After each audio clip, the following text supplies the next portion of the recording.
मेरा नाम मुकुंद दवे है, बेरोजगार हूँ। आपने बोला है कि जो इस्लाम कबूल करता है उसके हजारों गुना माफ़ हो जाता है, मगर मेरे हिसाब से सबका मालिक एक है और एक मालिक होते हुए किसको ये नज़र से देखता है और किसको वो नज़र से देखता है। हिंदुओं को माफ़ नहीं करेगा और जो इस्लाम धर्म स्वीकार करता है उसको माफ़ कर देगा। ये कौन सा ऊपर वाले का कानून है जो मेरी समझ में नहीं आ रहा है। बहुत अच्छा सवाल, बहुत अच्छा सवाल। मालिक एक तो सारे इंसानों के लिए अदल भी एक होता है। बहुत अच्छा सवाल, बहुत अहम सवाल। भाई का सवाल है कि ये किधर का मुसलमानों को माफ़ करता है, हिंदू को नहीं माफ़ करता है। मैंने आपसे कहा कि जो इंसान नाम का मुसलमान है, उसका नाम मोहम्मद अब्दुल्ला जाकिर है, तो वो काफ़ी नहीं जन्नत में जाने के लिए। मुस्लिम का मतलब वो इंसान जो अमन हासिल करता है अपनी ख्वाहिश, अपनी मर्ज़ी से खुदा के अहकामात पे अमल करने के बाद। यानी जो इंसान अपने मालिक के अहकामात पे अमल करता है वो सच्चा इंसान है।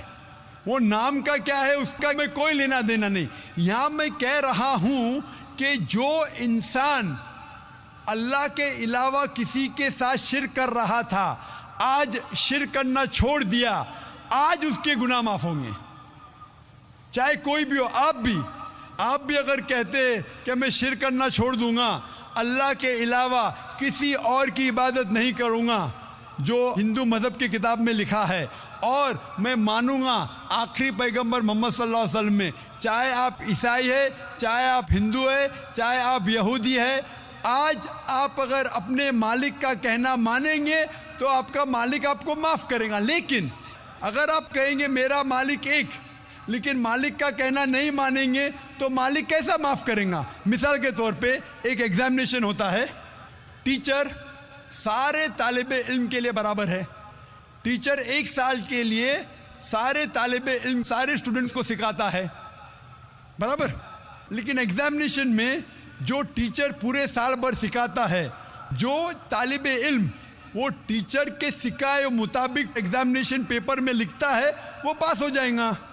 जो तालिबे इल्म टीचर जो सिखाता है उसके खिलाफ काम करता है तो टीचर क्या उसको पास करेगा? चाहे वो हिंदू, मुस्लिम हो, ईसाई हो, जो टीचर सिखाता है उसके ऊपर वो तालिबे इल्म उसके मुताबिक इम्तिहान देता है, वो पास होगा। आपका मालिक, हमारा मालिक एक है। सारी किताबों में लिखा है, हिंदू मज़हब की किताब में, यहूद मज़हब की किताब में, ईसाई मज़हब की किताब में, इस्लाम मज़हब की किताब में, सिख मज़हब की किताब में, कि मालिक एक है।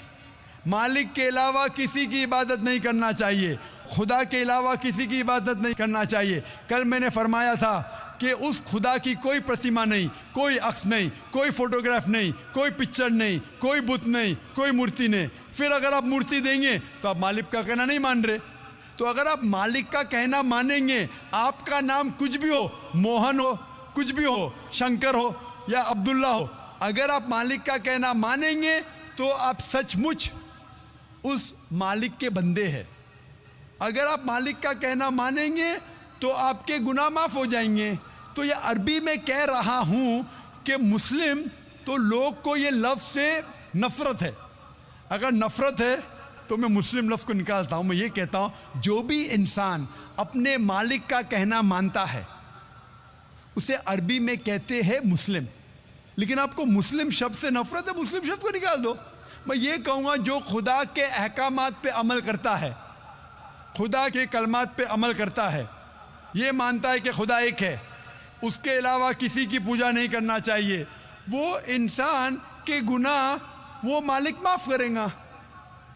आप अगर मानेंगे खुदा एक है, आप मानते खुदा एक है, आप मानते खुदा के अलावा किसी और को पूजना नहीं चाहिए, मानते? हाँ क्या नहीं मानते? आप मानते बुत परस्ती गलत है, आप मानते कि मूर्ति पूजा गलत है, आप मानते कि आखिरी पैगंबर मोहम्मद सल्लल्लाहु अलैहि वसल्लम है? नहीं मानते। बोलते हैं जैसे शिव शंकर को पैगंबर बोलते हैं, जैसे साईं बाबा को ये सब जो पैगंबर हो गए, ये हर फरिश्ते ऐसे ऐसे आते गए। आपने मेरी 15 तारीख की तकरीर सुनी?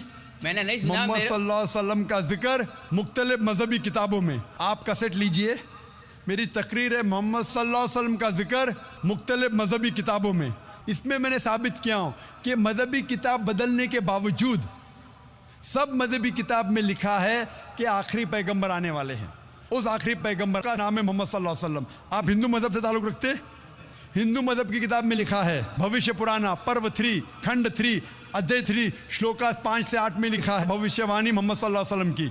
आप पढ़ेंगे भविष्य पुराना पर्व 3 खंड 3 अध्याय 3 श्लोका 10 से 27 में मोहम्मद सल्लल्लाहु अलैहि वसल्लम का जिक्र है। आप कुंटब सुक्ता पढ़िए, अथर्ववेद में लिखा है, किताब number 20 him number 127 shloka number 1 से 14 में लिखा है मोहम्मद सल्लल्लाहु अलैहि वसल्लम के बारे में। आप पढ़िए अथर्ववेद किताब नंबर 20 अध्याय नंबर 21 श्लोका नंबर 6 और 7 में मोहम्मद सल्लल्लाहु अलैहि वसल्लम का जिक्र है।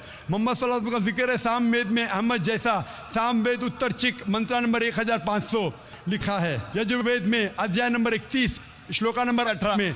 आप पढ़ेंगे ऋग्वेद किताब नंबर 8 अध्याय नंबर 6 वर्ष नंबर 10 में। आप अगर पढ़ेंगे अथर्ववेद किताब नंबर 8 अध्याय नंबर 5 श्लोका नंबर 16 में मोहम्मद सल्लल्लाहु अलैहि वसल्लम के बारे में अहमद लिखा है। अथर्ववेद किताब नंबर 20 हिम नंबर 126 वर्ष नंबर 14 में कई जगह लिखा है नाराशंसा। नाराशंसा मतलब वो आदमी जो प्रशंसा के लायक है। इसका अरबी में तर्जुमा होता है मोहम्मद। मोहम्मद सल्लल्लाहु अलैहि वसल्लम का नाम से जिक्र है हिंदू मजहब की कई किताब में। ऋग्वेद किताब number 1 hymn number 13 verse number 3, Rigveda किताब number 1 hymn number 18 verse number 9, Rigveda book number 1 hymn number 106 verse number 4, Rigveda book number 1 hymn number 142 verse number 3, Rigveda book number 2 hymn number 3 verse number 2, Rigveda book number 5 hymn number 5 verse number 2, Rigveda book number 7 hymn number 2 verse number 2, Rigveda book number 10 hymn number 64 verse number 3, Rigveda book number 10 hymn number 182 verse number 2, Yajurveda chapter number 20 verse number 55, Yajurveda chapter number 20 verse 37, Yajurveda chapter number 20 verse 57, Yajurveda chapter 21 verse number 31। मैं सिर्फ हवाले दे सकता हूं आपकी किताबों में से सिर्फ घंटों तक, जिसमें लिखा है मोहम्मद सल्लल्लाहु अलैहि वसल्लम आखिरी पैगंबर है। आज जो इस्लाम कबूल कर रहे हैं उनको ये समझाओ कि इस्लाम धर्म क्या है।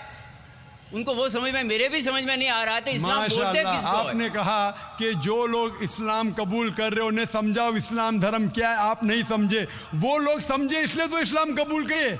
आप भी समझेंगे तो आप भी कबूल करेंगे।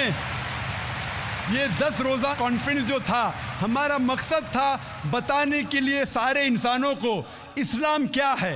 ये मीडिया जो इस्लाम को पेश कर रही है ये तोड़ मड़ोड़ के पेश कर रही है। हमारा मकसद ही था बताने के लिए सारे इंसानों को इस्लाम क्या है। अगर आप इस्लाम को नहीं अब तक जाने तो बेशक कबूल मत करो। जब भी पहचान लेंगे इस्लाम को तो इंशाअल्लाह आप भी शहादत देंगे। मेरी दुआ है अल्लाह सुब्हानहू व तआला से, उस मालिक से कि आपको हिदायत दे कि आप ये माने कि अल्लाह एक है, अल्लाह के अलावा कोई माबूद नहीं और मोहम्मद सल्लल्लाहु अलैहि वसल्लम आखिरी पैगंबर है। मैं कहूँगा वॉलंटियर से कि आपको मेरी DVD दे, मोहम्मद सल्लल्लाहु अलैहि वसल्लम का जिक्र मुख्तलिफ मजहबी किताबों में, उसमें सारे हवाले हैं और एक खुसूसन तकरीर है मोहम्मद सल्लल्लाहु अलैहि वसल्लम का जिक्र हिंदू मजहबी किताब में, सिर्फ हिंदू मजहब में। आप उसको देखो और इंशाअल्लाह आप इस बात को तस्लीम करेंगे आज नहीं तो कल कि अल्लाह एक है, उसके अलावा कोई माबूद नहीं और मोहम्मद सल्लल्लाहु अलैहि वसल्लम आखिरी पैगंबर है।